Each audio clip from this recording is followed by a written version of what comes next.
Hi friends, welcome to my channel day to day learning. So ఇవాళ wanted టుని use చేసి సెంటెన్సెస్ని ఎలా చెప్పాలో చూద్దాం. వాంటెడ్ టు అంటే అనుకున్నాను, నేను ఇలా అనుకున్నాను కాబట్టి ఇలా చేశాను, ఇలా అనుకున్నాను అని చెప్పే సందర్భంలో మనం వాంటెడ్ టుని యూస్ చేయాలి.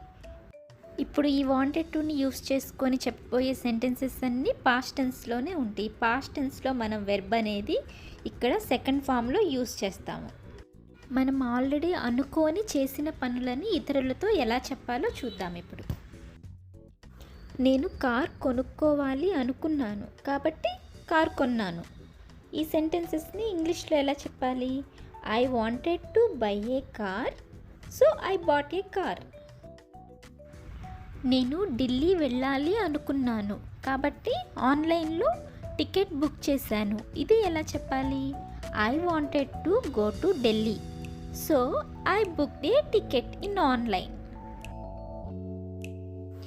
నేను ఇవాళ పొద్దున ఐస్ క్రీమ్ తినాలి అనుకున్నాను కాబట్టి తిన్నాను.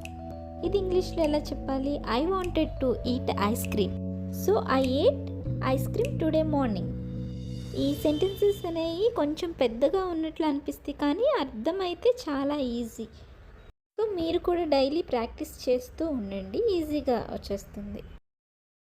నెక్స్ట్ సెంటెన్స్, నేను ఇల్లు కొనాలి అనుకున్నాను కాబట్టి డబ్బులు దాచి ఉంచాను. I wanted to buy A house, so I saved money. Next, నేను మూవీకి వెళ్ళాలి అనుకున్నాను కాబట్టి థియేటర్కి వెళ్ళాను.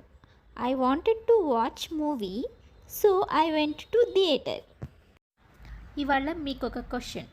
నేను ఇంగ్లీష్ నేర్చుకోవాలి అనుకున్నాను కాబట్టి డే టు డే లెర్నింగ్లో జాయిన్ అయ్యాను. దీన్ని ఇంగ్లీష్లో ఎలా చెప్పాలో కింద కామెంట్లో చెప్పండి. Thanks for watching. Keep watching day to day learning. ఈ వీడియో మీకు నచ్చితే తప్పకుండా లైక్ చేయండి, సబ్స్క్రైబ్ చేయండి. Thank you.